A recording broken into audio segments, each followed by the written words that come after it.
What's going on, beautiful people? It's Why Not Us podcast. It's your host, Ken J. Y'all already know what the day is, man. It's Thursday's Treasures with Carol and Candace Hart. Hey, How are y'all. y'all feeling mentally today? I am Man, feeling blessed. I came outside getting this vitamin D in my body. I feel good. Amazing, amazing. How you feeling, Carol? man, I'm fantastic. I was saying this is the first time in days, maybe months, that my first appointment was at 12 noon. So For sure. I just had a different vibe this morning, kind of took it slow. And I'm like, and yesterday I had an 8 a.m. appointment. So this was completely embraced, but I'm fantastic.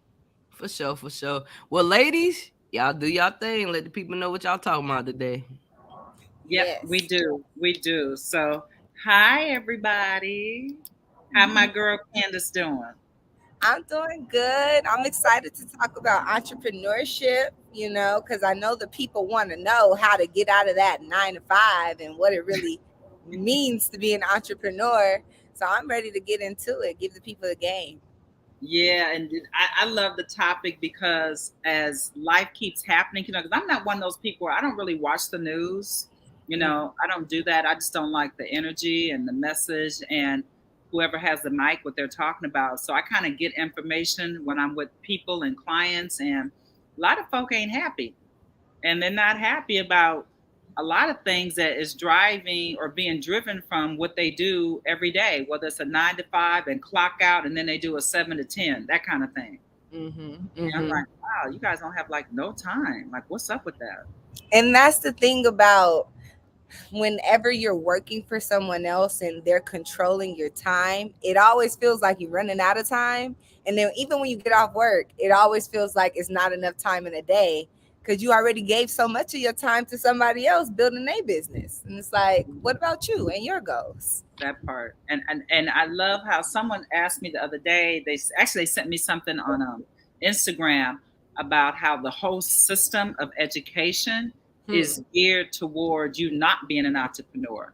It's like Mm-hmm. early on, you get the messages that you have to do this before you can go here. You have to complete this before you can go to this next level. And that next level is usually someone else's level. From And I said, that's true, absolutely. And so I think having a conversation about entrepreneurship, we need to do it. And obviously, we're going to do it today. But I think we just need to break down the fact that it's not this mystic place on another planet. And it doesn't require a whole lot, in my eyes, other than just taking that first step.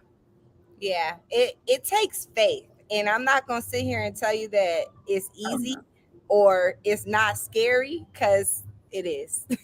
Every Mhm. day. It's so funny. I'm talking to some of my girlfriends right now because I have some amazing things that I'm about to let the world see that I've been working on for a long time with my fashion line. I'm letting some of my girls see so that I can get some feedback, see if there's any last things I want to tweak before I post them on these social media platforms. And they're just like, Candace, I'm so proud of you. Like, this is beautiful.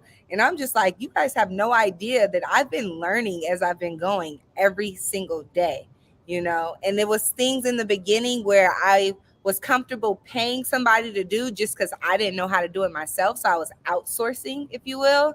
But Right. now I'm at the stage where it's like, I don't want to have to pay you every time I need it done. And then I don't want to be on your time either. So now I didn't want to be the person to do my website. I hired somebody to create my entire website.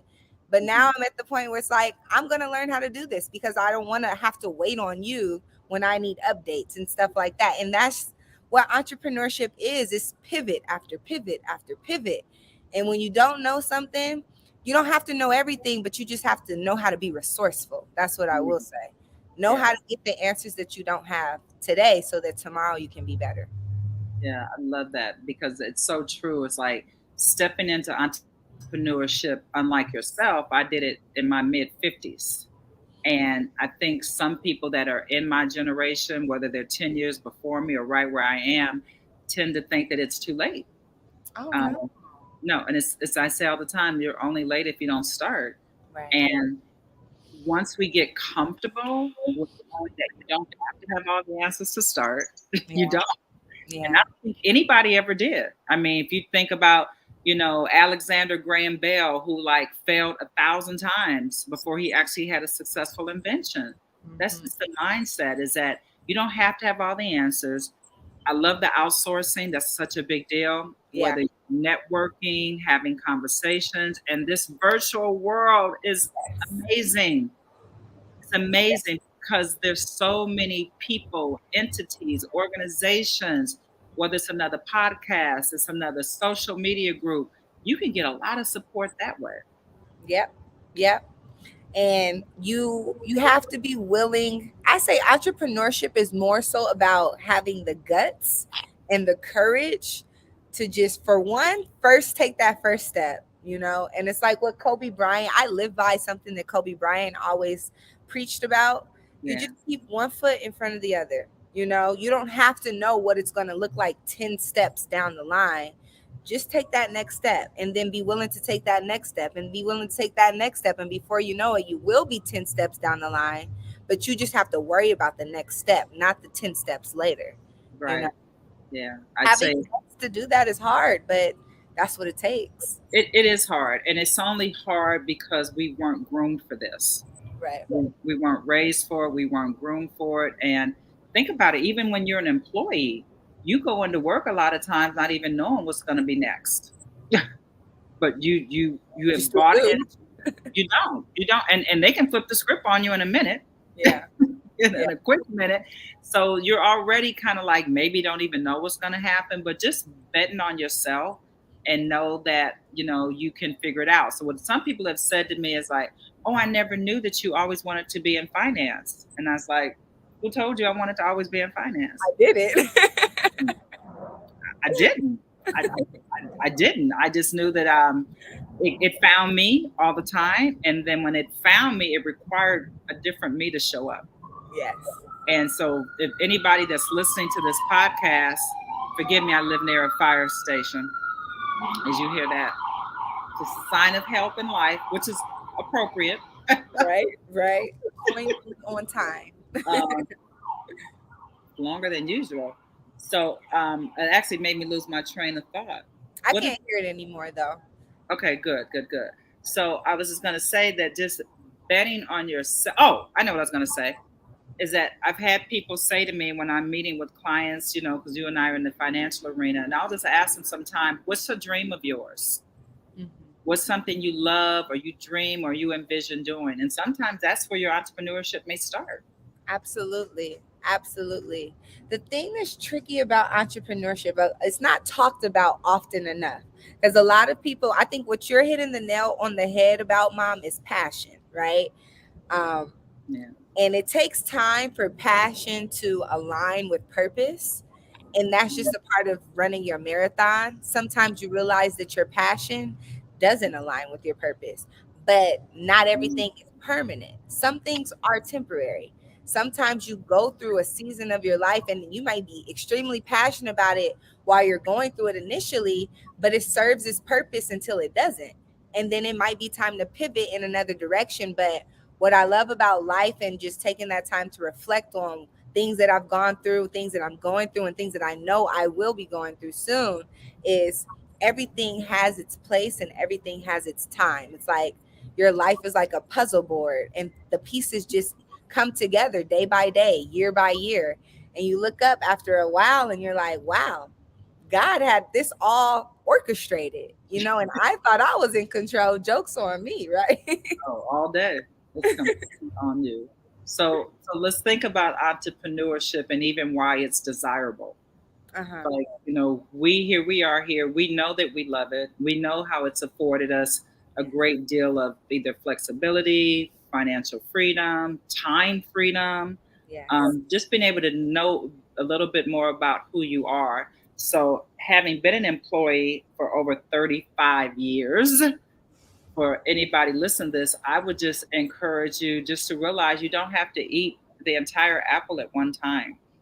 So take a small bite of the apple, and it could be maybe connecting with someone that is doing something entrepreneurial now. maybe shadow them for a bit, see what that looks like, having a conversation, watching them, and I loved how you said a lot of P's. You said passion, purpose, pivot, and permanent. Did you hear all those P's? I didn't even realize I was doing that, but I said all that. Yep. And that was pretty powerful because all of those P's are really related to what it is that we kind of think about life. And just like redefining it. And we talk all the time about how the pandemic for us was a blessing in disguise. Right. And I found that a lot of people are thinking more about entrepreneurship because of the pandemic. Yes. Yes. The world slowed down. You know, people were displaced. People were put in a position where everything changed, whether they liked it or not.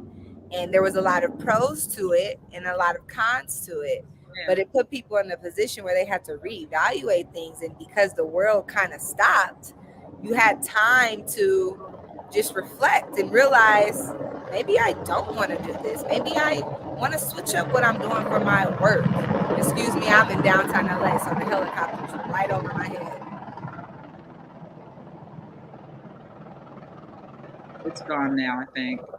I'm going to go on mute until it moves. Okay.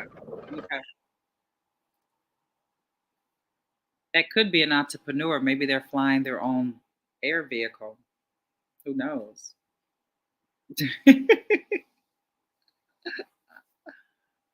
God, they must be there a long time. Okay. I'll go inside because it doesn't look like it's moving. Oh, yeah. She is in downtown LA. Who knows what's going on over there? They're hovering over where I was, though. So hopefully they're not looking for anybody. Give me 1 second. Right. So I say all the time that I'm very grateful for the pandemic. I don't discredit the loss of life. There was a lot of loss during the pandemic, and I don't, want to discredit that or minimize it because it is very powerful and changed people's lives. But because I always love looking at the glass being half full or overly full, let's talk about how the pandemic was very favorable. When something or someone has either disappointed you, failed you, you tend to look around and say, well, now what? And when these things like either businesses closed or even the political system and the healthcare system, all these systems failed us during the pandemic because they weren't prepared. And they were apologetic, but they still kept moving in whatever direction it best served them. Yeah. So for anybody thinking, entertaining, hosting, the thought of entrepreneurship, I would really have you challenge and think yourself, when has something or someone that you depended on didn't show up for you? Whether it was on purpose or not. The point is, it puts you in a position where you had to be self-reliant. Absolutely.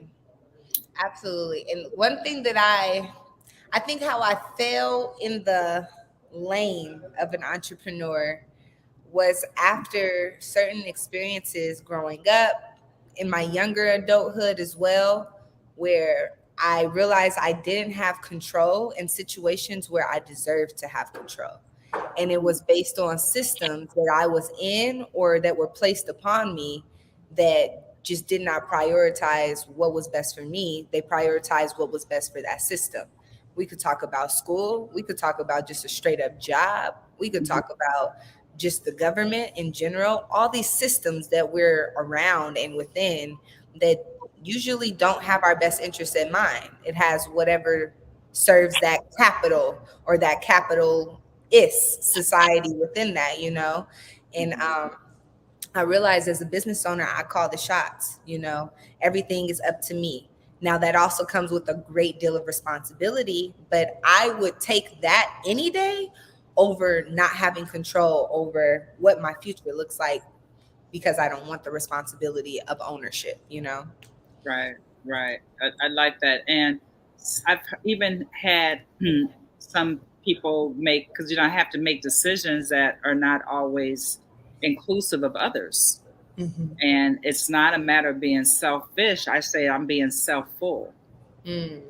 And when you just change that language, and so you making a decision for yourself, even in making this decision and being in this business, it's not selfish, it's self-full, because when you're full, then now you have space for others. Mm-hmm. And usually an entrepreneur is providing some sense of service or a tangible item, but it's for someone else. Yeah.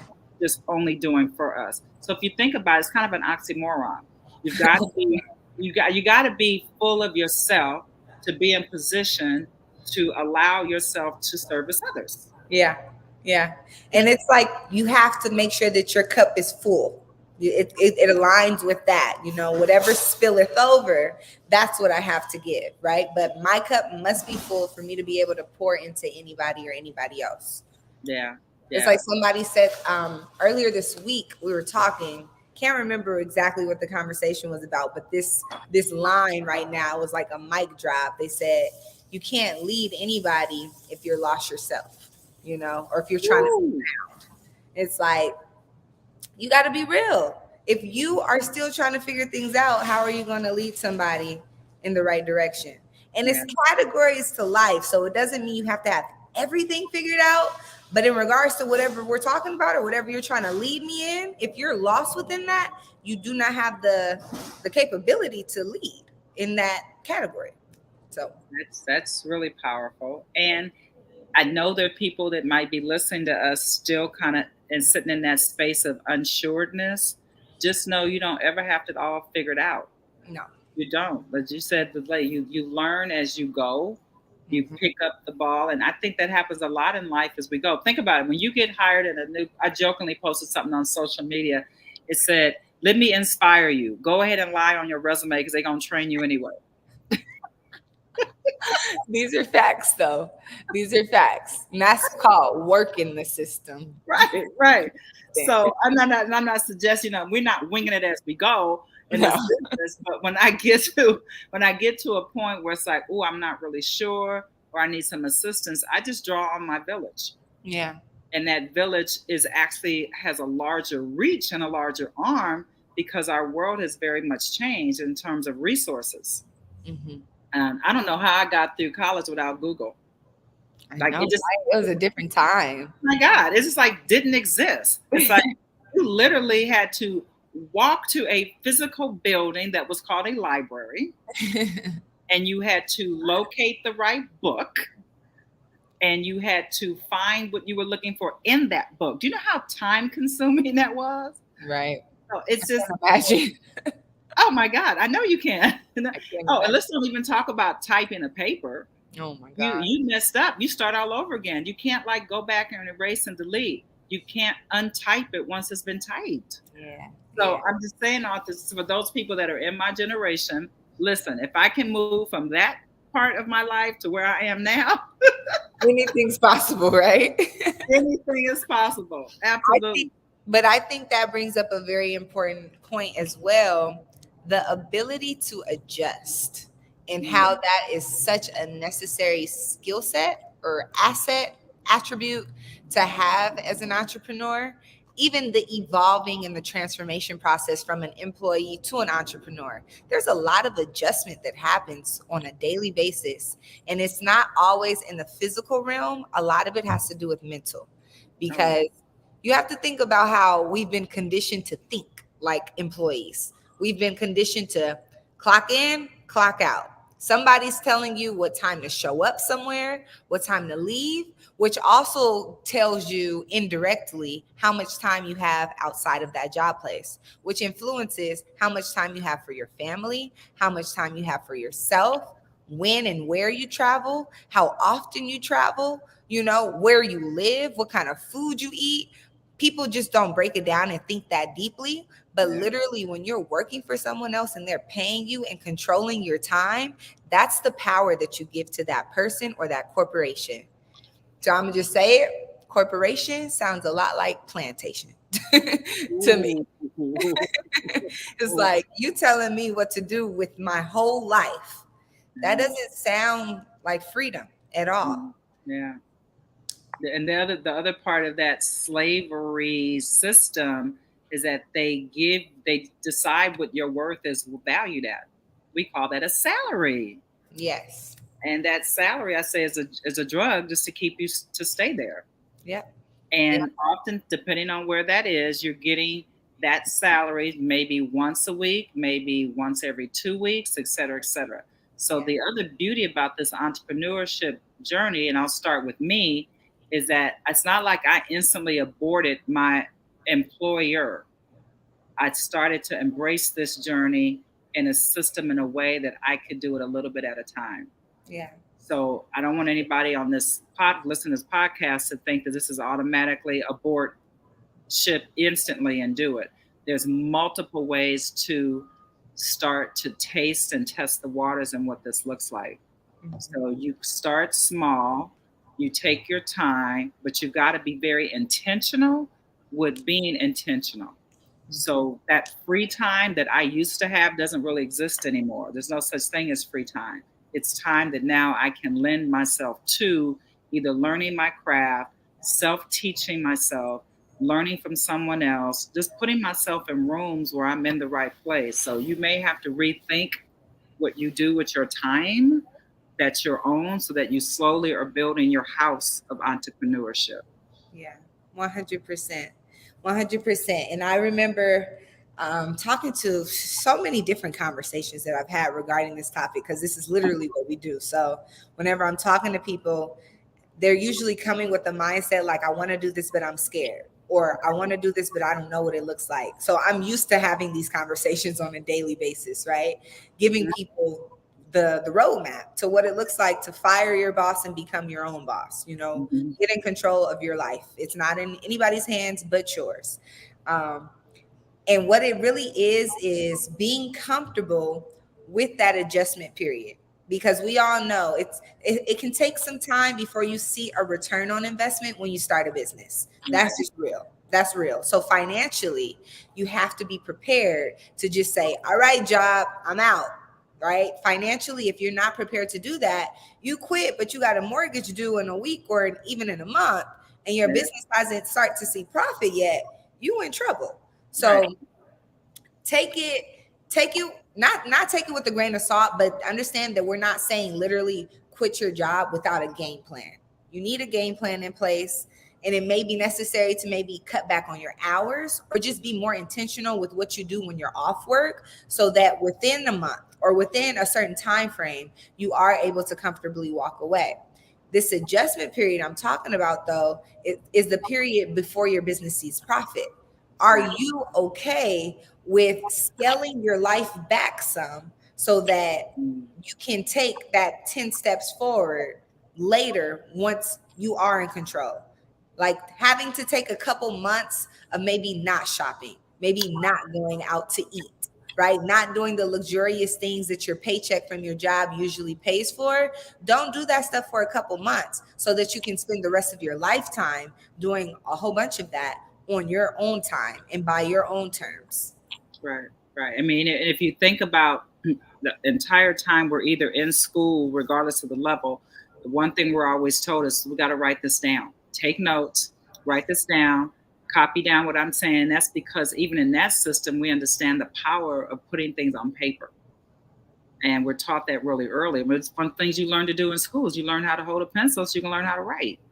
So clearly writing things down has value. So I would say to people that start with that. Just literally write down the things that either you love, you enjoy, so that as you spoke about, find your passion and your purpose. And then once you start putting things in practice, on paper, then you can at least look at it and let it manifest. Literally, none of us, you and I, aren't sitting here haphazardly. There was very intentional, purposeful practices. And I love how you said first thing, I'm not going to sugarcoat it. Folks, this stuff ain't easy. It's not. But it's so worth it. Right. It's so worth it. And it can be simple and still not be easy, because there are ways, especially with what my mother and I do with our profession and our careers, our business, we have systems in place that make things extremely simple. Now, the work ethic that has to go behind those systems is where you define easy or not so easy. Nothing in life is going to be easy, but the more time that you spend mastering your craft, the simpler that it gets. The work ethic is going to be a given. That's just what it takes to be success. There's no shortcuts. And I just want to point out, Mama, you said two more P's: paper and practice. I love that. Something about those P's. Right. Gotta find out. I'm gonna have to look at what number is that in the alphabet. That may be something I need to look at. The P's. Right. I love that. Yeah. So I'm just grateful. I'm so grateful. I'm grateful the fact that I was just even open to it. Yeah. Because you said something. Some people said, oh, I'd like to do this, but I'm scared. Yeah. And fear will paralyze you. Man, you can't give into it. You got to starve that fear. Right. And then if really, I think once you think about, well, what are you afraid of? Mm-hmm. And I don't think we even get that far into the fear. We just know it scares us. But what is it about it that scares you? Preach. And then when because when you break it down, it's probably something more about what's in you than the actual thing itself. Absolutely. Just like when you get angry at something, what is about you that's making you react that way? It's not even maybe the person or the event. It's what is it about you that can't show up or isn't showing up for that fear. So I think one of the best thing I love about being in a room with entrepreneurs is that they're a little more self-aware. Yeah, for sure. It's like, I remember when I just was getting started as an entrepreneur myself, and it's like a different mind state that you have to be in. It's like, okay, I wake up when I want to wake up. Like, I can go when I want to go, So a level of discipline is so necessary. It's vital to your survival as an entrepreneur.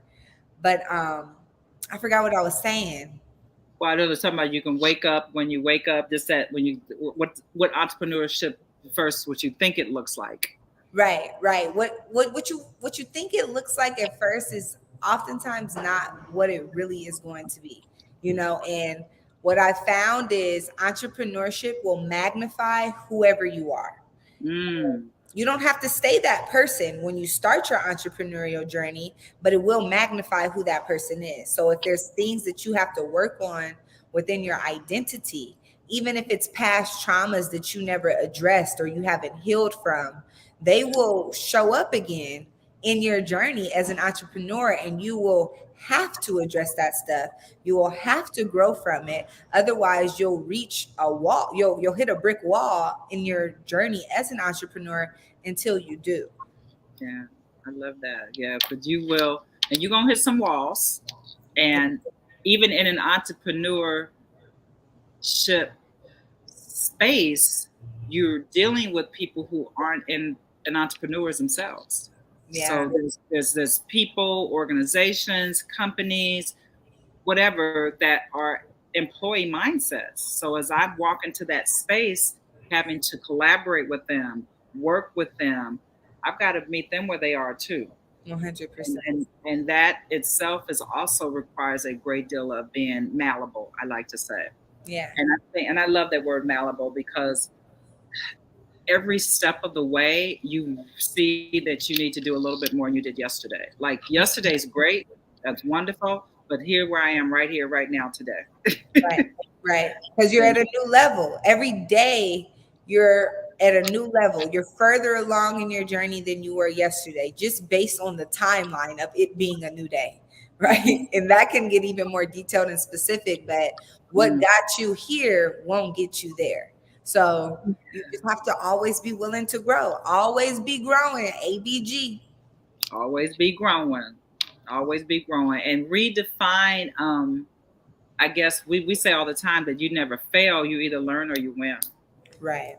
So it didn't work out. That didn't go well. Like in this business this week, what I do with helping clients, or what we do with helping clients, I've gotten some, feedback from entities that are helping me help my clients that weren't as favorable as I thought. So while that wasn't great news, I'm learning from it so that the next go around, I'll be better at it. Yeah. Which is very different than, God darn it, that just didn't, Yeah. There's no real positivity in that. Yeah. There's always something to learn from every experience. But if you get, I think where people go wrong is the contrary to what you're saying, Mom, is the ego that a lot of people will get stuck in. It's like, why am I not getting my way? Why am I wrong? Just do what I need to be done. And it's like, well, there's a lesson in this, and it's not happening as smoothly as you thought it would for a reason. So let's learn from this so that hopefully we don't have to go through it more than once. I think you touched on something really important. That was ego. Yeah. That, I think, as much as people don't want to acknowledge it, that might be more what scares them than anything else. I think so too. If I stay in this employee set, I don't have to show up, which means I won't have to face myself and maybe have my ego damaged. Right. And what if I'm not successful, right? What if the clients don't come back? What if I just don't know what I'm doing? So now I have to ask for help too often. That's all ego driven, and your ego is not your amigo. It will keep you in the place that you're trying to grow from. Wow. I don't think I ever really thought about it. I mean, I have plenty of clients who have great egos, that's for sure. That's for sure. However, I never thought about that being the hindrance for people to be successful in this journey. Well, think about it, Mom. I'm going to relocate outside while I'm walking and talking, but I want you to think about it. When you went from being a teacher educator for 35 years, you were very well versed in your profession. You knew exactly how to do it. You knew when the parent teacher conferences were going to be. You knew when to give the test, how to grade the test. You were pretty much an expert at your craft. True. For you to have to switch lanes, switch professions completely, and then in a completely different industry on top of it, that's a guts. But more than anything, it took you not coming from a place of ego, because you had to learn something new. You had to be the student again after being the teacher for 35 years. It's almost like when people are working in their career for so long and then they realize, oh shit, I can only get this raise if I go back to school and get my PhD, or if I go back to school and I get my master's. It's a group of people that don't do it, and it's a group of people that do it. The difference between those two is one is willing to make that temporary sacrifice because they know it's a greater reward on the other side, while the other is like, nah, I'm cool. I'm gonna kick it here. Like, I'm good. I don't need to elevate in that regard. It has a lot to do with ego, what you're willing to do with that rejection. Even the first couple of times you try to do some things on your own after learning something new, being in a new industry, being the expert in what you used to do, it kind of hurts. It's like, oh my gosh, I failed after being an expert for 35 years. Yeah. It's not easy. You have to come from a different place. That's a good point. That's true. So for anybody that's got little people in their lives, whether it's a grandchild or you got like a child of your own, I would say for sure, groom those children early on just having a solid self-esteem. Yes. I don't think it can be replaced. And if you are my age or in your 40s or even older, it's not too late for work on that either. Right. And actually, I have found it to be fun. I'm finding that as I learn different things about myself and learn from experiences that, I'm meeting this person that I didn't even know existed. Yeah. And that's fun. I love that. It's fun. It's like, and doing stuff by yourself. Like someone said that if you can sit in a restaurant by yourself, go to a movie theater by yourself, and travel by yourself, you're pretty powerful. Yeah. And I know there's some people say, oh my God, I've never gone out to dinner by myself. Well, just take small steps like that. Yeah. Like go sit in a restaurant by yourself, Get to with know yourself. Those little small things help build your self-esteem. 100%. So that you become more, I don't even know if you remember this, there's a product that when we were kids, the new Skillers had Teflon in it. I remember. So Teflon would just allow things not to stick. So if you're cooking an egg, it just slides out the pan onto the plate. So you need to have like a level of Teflon around your soul, your spirit, so stuff just slides off instead of sticking when it doesn't really work. Yeah. And I think there's a deeper layer to that as well, because I know for me, the mindset of not being afraid to fail. And if I do fail, still coming with the mindset of like, well, shoot, help me get better because I want to get better. I don't want to experience that again. For me, looking back on my life and my childhood, I think I learned a lot of that from being an athlete, to be honest. I You know. know, but what's funny to me is I know that you didn't necessarily play sports growing up or at really any point of your life. You work out and stuff, but being an athlete is just a different level of it. Yeah. So I'm wondering, what do you think it is for you? I think some of it really is in your DNA for sure, but more importantly, because I was an educator, my job and role was to pour into other people. Yeah. I mean, I wasn't just educating you, I was equipping you too. And because I got a lot of experience with that, I couldn't help but it rub off on me a little bit. Of course. So little things like I would pick an independent worker of the week, pick this one kid. They were spotlighted. They get to sit at my desk. They could have the chair with wheels on it. They could eat lunch with me one day a week. I made kids feel special my entire life. Yeah. And that can't help but rub off on you a little bit, Yeah. But yeah, I remember when you were running track, you may not remember this, but I asked your track coach, I said, do you think kids that are like really fast, is it nature or nurture? And he said, I think it's a little bit of both. Some kids are just born with it, and some you got to nurture it. Absolutely. And I think it's the same thing here. I think everybody listening to this is completely a product of either their nature or their nurture. And the point is that he used to say, what you didn't get through nature, you can nurture it. Oh, I love that. I love that. Yeah, you Because can. things can be learned, things can be attained. You don't have to come out the womb with it in your DNA, although some do, but some don't. And some need to figure it out and learn as they go. And that's just life. They do. The beauties of it. And for all the entrepreneurs in the world, here's my plug for you. Anybody that's listening to this podcast, make it your mission within the next week or two to do business with an entrepreneur. Yes. If someone is either it's their music journey, their clothing journey, their hair, they're selling real estate, they're doing mobile car washing, whatever it may be, make it your mission to do business with them and have like a small conversation. Yes.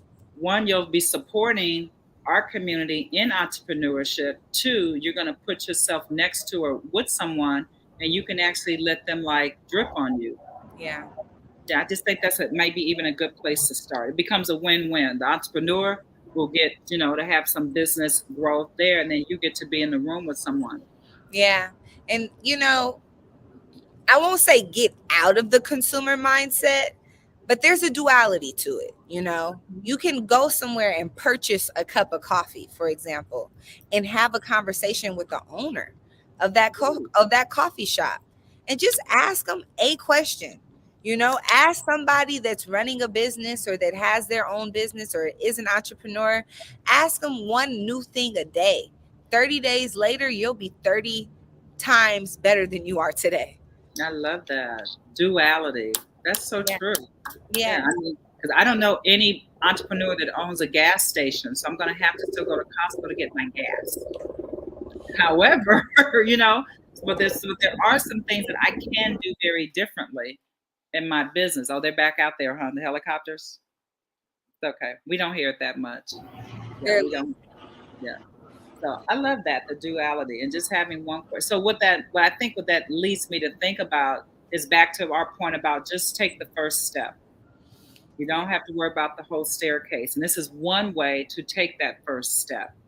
And because if you're on this podcast, you have access to both Candace and I. Yes. I'm going to step out a little bit and speak for us comfortably is that, we welcome to have a conversation with you. Absolutely. Clearly, we're a little one-sided in that we love our business and what we do, which is as financial professionals. So we'd love to have you, talk to us about joining business with us. But at the end of the day, you could join business with us and still do another business as well, which Absolutely. is what you do, which is what you do. And myself, I forgot. Yeah, and myself as well. So, having multiple streams of income is always, I say one income is too close to none. You got one income that's too close to none. Oh, Candace put in a little private chat what her sale is. Can you put mine too? Yeah, yours is posted right here. I see it. Oh, there it is. Duh. I didn't see that. So yeah, we would love to have you, start your entrepreneurship journey with us. We coach, we mentor, we teach, we inspire, we help. We do everything in terms of getting you to that next level.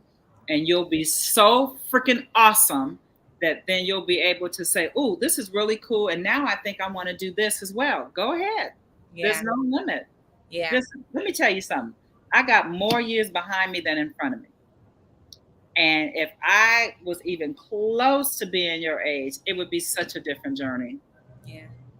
Such a different journey. And I love what I did. I love my 35-year career of educating, but I also love this more. And there's a duality, right? There's a duality. I love it even more. So you don't have to completely abort what you're doing now, but just really find your passion and your purpose and be happy in that. Yeah. And if you're not happy when you wake up in the morning, and think about where you got to be the next hour or two, what does that feel like for you? Yeah. If it's not exciting, it's a problem. Yep. If it's not, because you should not be, building somebody else's dream and you live in a nightmare. Yeah. And just don't cap yourself. That all in all, I feel like that's what my mom is saying. Never cap yourself. No. Never, ever cap yourself. I'm the person, I remember when I was in, not college, I was in high school going to college, and we were applying to scholarships, and I was applying to colleges, waiting to get my responses from them. And I remember just coming from this mind state, like, I'm not being chosen.